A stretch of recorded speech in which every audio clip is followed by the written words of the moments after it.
Hello friends, आज शुरू करेंगे हमारी जो चौथी क्लास रहेगी, जो हमारी हिस्ट्री की सीरीज़ की क्या है, फोर्थ क्लास रहने वाली है। ठीक है, टॉपिक का नाम है the aristocracy and the new middle class. ठीक है बेटा, जैसा कि हमने शुरुआत में जब पढ़ा था, शुरुआत में यूरोप में किसका प्रभुत्व था, किसका डोमिनेंस था, अरिस्टोक्रेसी का डोमिनेंस था। और धीरे धीरे इंडस्ट्रियलाइजेशन के ग्रो होने के कारण एक नए वर्ग का उभार हुआ जो एजुकेटेड था, और उस वर्ग को क्या बोला जाता है, न्यू मिडिल क्लास बोला जाता है।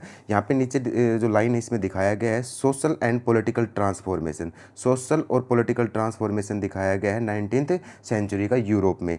क्या है बेटा सोशल एंड पॉलिटिकल ट्रांसफॉर्मेशन, यानी कि जो वर्ग यूरोप में सामाजिक और राजनीतिक रूप से मजबूत था, उसके हाथ से पावर निकल के किसके हाथ में चली गई, न्यू मिडिल क्लास के हाथ में चली गई। इस टॉपिक में हम यही पढ़ने वाले हैं, और कैसे इमर्जेंस हुआ इस मिडिल क्लास का, इसके बारे में हम पढ़ने वाले हैं। चलो आगे बढ़ते हैं बेटा।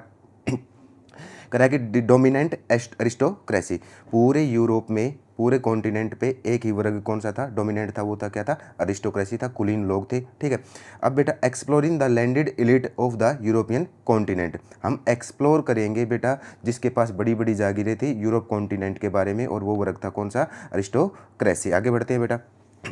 आगे करा है life of the landed aristocracy, ये उनके जीवन के बारे में, उसके जीवन पे प्रकाश डालने वाला है। करा कि सोशली डोमिनेंट, करा कि सामाजिक रूप से इसका क्या था बेटा, प्रभुत्व था। A small privilege class that own the large state in countryside and town houses, कह रहा कि ये संख्या में, अगर आप नंबर्स में अगर इसकी देखोगे तो ये क्लास थी आपको कम दिखाई देगी, माइनॉरिटी दिखाई देगी। और इसको बर्थ बेस पे क्या मिलते थे बेटा, प्रिविलेज मिलते थे। आपने 9th क्लास में पढ़ा था कि 9th क्लास में जब पढ़ा था हमने देखा था कि फर्स्ट स्टेट, सेकंड स्टेट और थर्ड स्टेट में क्या कर रखे थे, वो बट रखे थे। और बेटा जो पहले 2 स्टेट थे उनको टैक्स पे करने से क्या मिली हुई थी, छूट मिली हुई थी। और जो कोई भी उस 2 स्टेट में जन्म ले लेता था उसको टैक्स पे करने से क्या मिल जाती थी, छूट मिलती थी। इसी तरह मैंने बोला कि जन्म के आधार पे जो प्रिविलेजेस में जो आपको छूटें मिलेंगी वही क्या कहलाती हैं, बर्थ बेस्ड प्रिविलेजेस कहलाते हैं। कह रहा है कि दैट ओन, उसके पास क्या थी बेटा, बड़ी बड़ी क्या थी, जागीरें थी। किस साइड में बेटा, गांव में थी।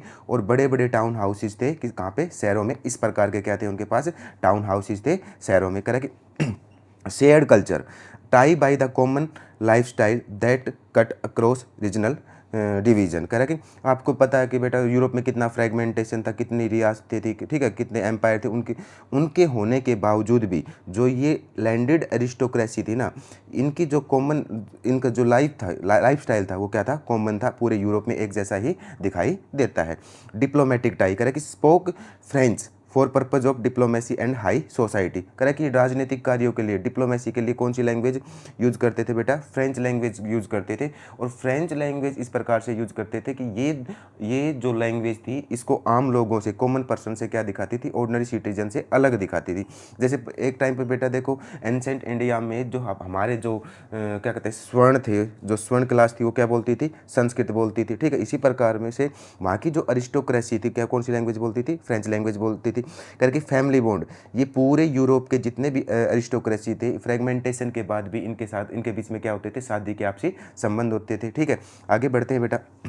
डेमोग्राफिक रियलिटी, अगर मैं इनकी वास्तविक जननांकीय की मैं बात करूँ, ठीक है, डेमोग्राफी की मैं बात करूँ, तो ये क्या थे बेटा, माइनॉरिटी थे। ठीक है, जितनी भी अरिस्टोक्रेसी थी पूरे यूरोप में माइनॉरिटी थी, क्योंकि मेजोरिटी कौन थे बेटा, पीजेंट्स थे। कह रहा है कि आगे बढ़ता है, while the aristocracy was socially and politically dominant, कह रहा है कि राजनीतिक सत्ता भी इनके हाथ में थी और समाज में इनका क्या था, एक बड़ा रुतबा था। ठीक है, इसलिए डोमिनेंट क्लास था socially and politically. They form only numerical minority of the population, करके टोटल पॉपुलेशन में ये माइनॉरिटी था, लेकिन जितनी भी सत्ता थी सारी इन्हीं के हाथ में थी। दी वास्ट मेजोरिटी, अभी मैं पॉपुलेशन में मेजोरिटी की बात कर रहा है, the vast majority of people were peasant, करे कि जो पॉपुलेशन थी उसमें ज़्यादातर संख्या किसकी थी, किसानों की थी। In western Europe land was form by the tenants and small owner, करे कि आप यूरोप को देखोगे, वेस्टर्न देखो, सेंट्रल देखो और ईस्टर्न देखो। जो वेस्टर्न यूरोप था ना उसमें ज़मीनें क्या थी, कम ज़मीन थी, और उस ज़मीन पे फिर कौन लोग लीज पे लेके खेती करते थे उनको क्या बोला जाता है, टेनेंट्स बोला जाता है, जो लीज पे लेके ज़मीन को बोते हैं। और क्या था बेटा, साथ में छोटे किसान भी वहाँ पे भी वेस्टर्न यूरोप में मौजूद थे। While in central and eastern Europe, कह कि अगर ईस्टर्न यूरोप की मैं बात करूँ तो ह्यूज स्टेट वर कल्टिवेटेड, कह कि बड़ी बड़ी जागीरें थी, और जो भूदास होते हैं उनसे उनसे उस ज़मीन पे क्या करवाई जाती थी, खेती करवाई जाती थी। आगे बढ़ते हैं। Rise of the industrial class, करें कि बेटा जैसे जैसे इंडस्ट्रियलाइजेशन बढ़ता है, ठीक है, जो ये किसान था, ठीक है, वो किस में चेंज हो जाता है बेटा, वो चेंज हो जाता है एक जो सोसाइटी थी, जो कृषक समाज था, वो कॉमर्शियल और इंडस्ट्रियल सोसाइटी में क्या हो जाता है, चेंज हो जाता है। और जो किसान था वो क्या बन जाता है बेटा, एक प्रकार से मिडिल क्लास बन जाता है आगे टाइम पे जब वो बढ़ता है। तो ठीक है, आगे चलते हैं बेटा। इंडस्ट्रियल ग्रोथ, अब ये इंडस्ट्रियलाइजेशन की ग्रोथ के बारे में बात करते हैं बेटा। ये तो सभी अच्छी तरह से जानते हैं कि इंडस्ट्रियलाइजेशन कहाँ से आता है। आपको पता है 1750s में इंडस्ट्रियलाइजेशन कहाँ से स्टार्ट होता है, ब्रिटेन से स्टार्ट होता है। इसके बारे में हम बात करने वाले हैं, ठीक है।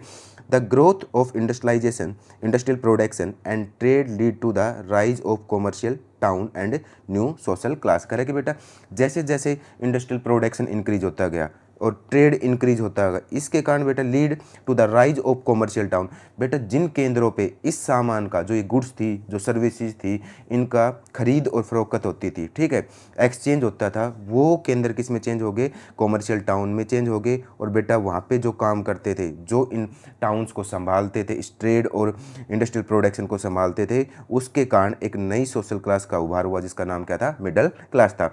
इंडस्ट्रियलाइजेशन बिगेन इन इंग्लैंड, मैंने बताया, in the second half of the 18th century, कह रहा है कि 1750 के आसपास कहाँ से स्टार्ट होता है बेटा, ब्रिटेन से स्टार्ट होता है। कह रहा है कि ये कब पहुंचा बेटा, फ्रांस और जर्मनी में बेटा ये पहुंचता है 19th सेंचुरी के आसपास, ठीक है बेटा। आगे बढ़ते हैं। Composition of the new class, कह रहा है कि बेटा इस जो न्यू मिडिल क्लास थी, इसमें कौन कौन सा मिलते, वर्किंग क्लास। अब बेटा देखो, इंडस्ट्रीज ग्रोथ करेंगी तो साधारण सी बात है, वर्कर लेबर भी चाहिएगी, तो एक वर्कर क्लास का उभार हुआ, एक मिडिल क्लास का उभार हुआ जो इनके मालिक थे, एक इंटेलेक्चुअल जो एजुकेटेड मिडिल क्लास था वो सामने आता है। The labour force, the working class की बात कर रहा है बेटा, the labour force drawing the factory, ये क्या करता था बेटा, फैक्ट्रीज को और माइंस को चलाता था, जिसके दम पे इंडस्ट्रीज क्या करती थी, प्रोड्यूस करती थी सामान को, ठीक है। मिडिल क्लास, इसमें कौन शामिल था बेटा, इंडस्ट्रीज, जो इन इंडस्ट्रीज के मालिक थे वो शामिल थे, बिजनेसमैन जो ट्रेड करते थे वो शामिल थे, और जो प्रोफेशनल थे वो भी शामिल थे, जो नई इकोनॉमी को क्या कर रहे थे, मैनेज कर रहे थे, ठीक है। इंटेलेक्चुअल्स की बात करो तो बेटा ये एजुकेटेड थे, ठीक है।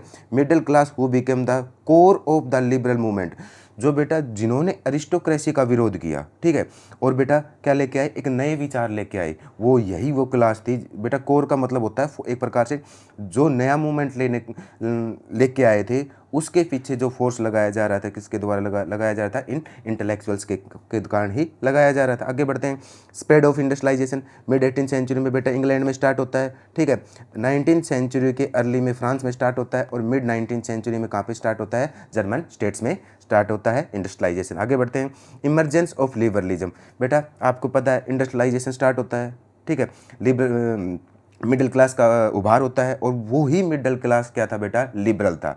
अब कह रहा है कि जो उनकी उदारवादी सोच थी, उसके अंदर क्या क्या डिमांडें थी, उनके बारे में हम बात कर रहे थे कि भाई उन्होंने अरिस्टोक्रेसी को ख़त्म करके क्या होना चाहिए, कि यानी कि फ्यूचर में क्या रास्ता होगा यूरोप के लिए, उसके बारे में ये बताएगा, ठीक है। न्यू आइडियोलॉजी कह रहा है, it was among the educated liberal middle class that idea of national unity gain popularity, कह रहा है कि बेटा जो उन्होंने, जो मिडिल क्लास ने जो आइडिया रखा, किसका, नेशनल यूनिटी का आइडिया रखा, और वो धीरे धीरे क्या होता चला गया, पॉपुलर होता गया। अब बेटा इसने किस किस चीज़ की डिमांड की, ये कहता है कि अबोलिशन ऑफ अरिस्टोक्रेसी प्रिविलेजेज, जो हमने पहले से बात की थी कि जो जन्म के आधार पर जो विशेषाधिकार मिले हुए हैं, मिडिल क्लास ने क्या कहा, उनको क्या करो, ख़त्म करो। कह रहा है कि डिमांड फॉर इंडिविजुअल फ्रीडम, अब बेटा जो ये मिडिल क्लास था, ये व्यक्ति की स्वतंत्रता की बात कर रहे थे, ताकि व्यक्ति अपनी इच्छा के अनुसार क्या करना चाहता है, क्या नहीं करना चाहता है, वो अपने आप डिसीजन लेगा, ठीक है। इसलिए आप इंडिविजुअल को स्वतंत्रता दे दो, ठीक है।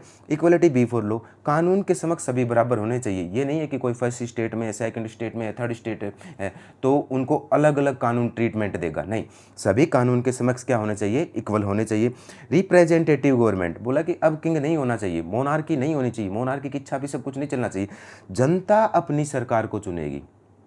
और बेटा सरकार को कैसे चुनेगी, यानी कि जनता रिप्रेजेंटेटिव को चुनेगी, और वही रिप्रेजेंटेटिव क्या चलाएंगे, देश को चलाएंगे, और किसके अकॉर्डिंग चलाएंगे, कॉन्स्टिट्यूशन के अकॉर्डिंग चलाएंगे। ये डिमांड किसने रखी बेटा, लिबरल जो विचारधारा के लोग थे उन्होंने रखी, और ये सारी चीज़ें किसमें शामिल हो गई, उदारवादी सोच में शामिल हो गई। आगे बढ़ते हैं बेटा। अब अगर हम क्या करें, कंपेयर करें बेसिस ऑफ पावर। आप अगर बेसिस ऑफ पावर की बात करोगे तो अरिस्टोक्रेसी की पावर का बेस क्या था बेटा, लैंड ओनरशिप। लैंड ओनरशिप मैंने बताया था कि कंट्री साइड में इनके पास बड़ी बड़ी जागीरें होती थी और टाउन हाउसेस होते थे कहाँ पे, सिटीज़ में।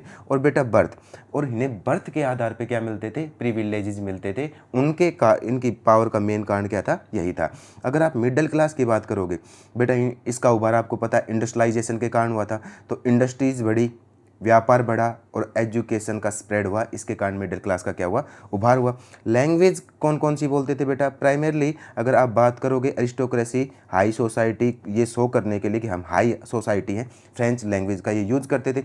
But new middle class regional and vernacular language, मतलब जो क्षेत्रीय और स्थानीय भाषाएँ होती थी उनको यूज़ करते थे। ठीक है बेटा, आगे पॉलिटिकल स्टांस, इनका पॉलिटिकल स्टांस था, वे कंजर्वेटिव थे, ट्रेडिशनल विचारधाराओं में विश्वास रखते, जैसे मोनार्की होना चाहिए, चर्च होना चाहिए, सोशल हायरार्की होनी चाहिए, ये स्टेट्स होने चाहिए, फर्स्ट स्टेट सेकंड स्टेट, क्योंकि इसी डिस्क्रिमिनेशन में क्या था, इनका भला था। लेकिन बेटा आप न्यू मिडिल क्लास के बारे में बात करोगे तो ये उदार थे और ये क्या चाह रहे थे बेटा, रिफॉर्म चाह रहे थे, सुधारवादी थे। ठीक है, अब बेटा सोशल साइज की बात करोगे तो ये मैंने पहले बताया था, स्मॉल माइनॉरिटीज़ में था और ये क्या थे, मेजॉरिटी। जितने भी अर्बन सेंटर डेवलप हो रहे थे उनमें इस मिडिल क्लास की जनसंख्या क्या थी, ज़्यादा थी। ठीक है बेटा, अब मैंने ये दिखाया है बेटा, toward national unity.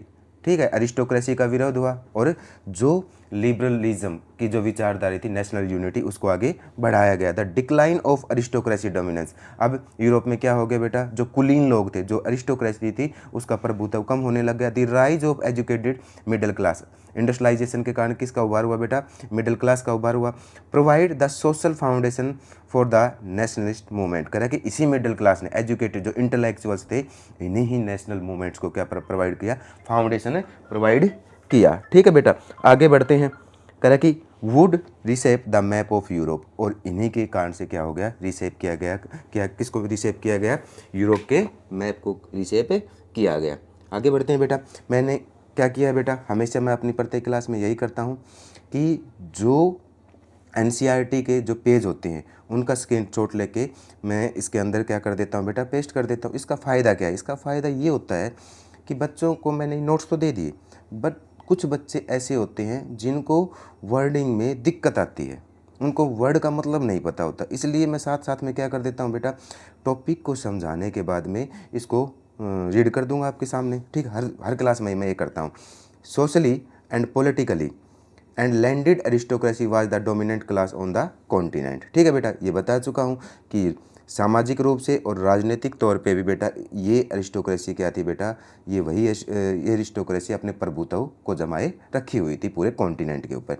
The member of this class were United by, ठीक है, common way of life that cut across regional division. कह रहा है कि इतने ज़्यादा फ्रेगमेंटेशन, यूरो फ्रेगमेंट था टुकड़ों में, उसके बाद भी इनकी जो वे ऑफ लाइफ थी वो क्या थी, कॉमन थी।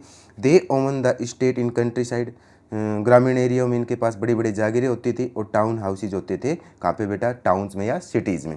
They spoke French purpose of diplomacy in high society. ये डिप्लोमेसी, राजनीतिक कार्यों के लिए फ्रेंच यूज़ करते। देयर फैमिलीज वर, पूरे यूरोप में इनकी जो अरिस्टोक्रेसी की जो फैमिली थी वो मैरिज के संबंधों से क्या होती थी, बंधी रहती थी। This powerful aristocracy was how ever numerically small group. कह रहा है कि जो इनकी संख्या थी वो थी, कम थी। The majority population was made up of peasantry. कह रहा है कि जो मेजोरिटी की अगर बात करें वो क्या थे, किसान थे। टू द वेस्ट, अगर मैं यूरोप के वेस्ट की बात करूँ तब the bulk of the land was farm by the tenant. कह रहा है कि जो ज़्यादातर ज़मीन थी वो लीज पे लेके बोई जाती थी। ठीक है, और वो साथ में क्या होते थे बेटा, छोटे काश्तकार भी होते थे। While in the eastern and central Europe the pattern of land holding was characterised by vast state. कह रहा है कि आप सेंट्रल और ईस्टर्न यूरोप की बात करोगे तो बड़ी बड़ी जागीरें दिखाई देती हैं, जो किसके द्वारा कल्टीवेट की जाती थी, भूदासों के द्वारा कल्टीवेट की जाती थी। आगे बढ़ते हैं। In western and the western part of the central Europe that grow growth of industrial production trade meant the growth of town and emergence of commercial class whose existence was based on production for the market। करेंगे western and central Europe में औद्योगिकरण बढ़ता है और औद्योगिक production बढ़ता है और उसके कारण एमरजेंस होता है बेटा, किसका इमरजेंस होता है, कॉमर्शियल क्लास का, और जिसको हमने क्या बोला है, मिडिल क्लास बोला है। कह रहे कि ये जो कॉमर्शियल क्लास था ना, किस पे बेस्ड था बेटा, प्रोडक्शन पे बेस्ड था। इंडस्ट्रीज़ का प्रोडक्शन अगर बढ़ेगा, एनहेंस होगा, इंक्रीज होगा, तो इनका भी बेटा, इनकी भी संपत्ति क्या होगी, बढ़ेगी। Industrialization began in England in the second half of the 18th century but in the France and the part of Germany state it occurred the only during the 19th century. ये बता चुका हूँ मैं। In its wake new social group come into being a working class, एक working class सामने आता है, और दूसरा कौन सा है, मिडिल क्लास। और कौन थे बेटा, ये इंडस्ट्रियलिस्ट थे, बिजनेसमैन थे और प्रोफेशनल थे। कह रहा कि central and eastern Europe these group were smaller. कह रहा कि ये जो संख्या है, ये जो मिडिल क्लास है, ये सेंट्रल और ईस्टर्न यूरोप में आपको संख्या में कम दिखाई देंगे, क्योंकि वहाँ पे बड़ी जागीरें थी, तो वहाँ पे पीजेंट्स ज़्यादा थे। ठीक है, कह रहा कि were small in number till late 19th century की 19वीं शताब्दी तक ये संख्या, इनकी संख्या क्या थी, कम थी। कहाँ पे, सेंट्रल और ईस्टर्न यूरोप में। It was among the it educated liberal middle class that idea of national unity. इसने बेटा, मैंने बता दिया था इसका क्या आइडिया था, नेशनल यूनिटी का था, जो धीरे धीरे क्या कर गया, पॉपुलरिटी गेन कर गया। इसी ने बेटा अबोलिशन की, किसकी, अरिस्टोक्रेसी प्रिविलेजेस की, ये भी क्या कर गया था, पॉपुलरिटी गेन कर गया था। जो अगर कोई क्वेश्चन है, कोई डिस्कशन है बेटा, तो आप कमेंट में क्या करेंगे, अपने क्वेश्चन को वहाँ पे डाल दोगे। ठीक है, अगर वहाँ पे मैं क्या करूँगा, जो नेक्स्ट वीडियो होगी हमारी, आपके कमेंट का स्क्रीनशॉट लेके मैं अपनी एक स्लाइड में उसको वहीं पे पेस्ट कर लूँगा और वहीं पे क्या कर दूँगा, उसका समाधान कर दूँगा। ठीक है, तो इसलिए कमेंट करें। ठीक है, आगे बढ़ते हैं बेटा। जो हमारी 5th क्लास आएगी, वो did liberal nationalism stand for. करें कि जो ये लिबरल मिडिल क्लास था, हकीकत में इसके लिए लिबरलिज्म के मायने क्या थे, ये कितना उदार था, आगे समझ में बेटा। ये हम डिस्कस करेंगे अपनी 5th क्लास में डिस्कस करेंगे। ठीक है बेटा, तो बने रहें। हम जब भी आपके सामने 5वीं क्लास आएगी तो आपको क्या मिल जाएगा, पॉपअप मिल जाएगा। तो हमारे चैनल को ज़्यादा से ज़्यादा क्या करें, सब्सक्राइब करें, लाइक करें। आज की वीडियो यहीं पे समाप्त करते हैं। धन्यवाद।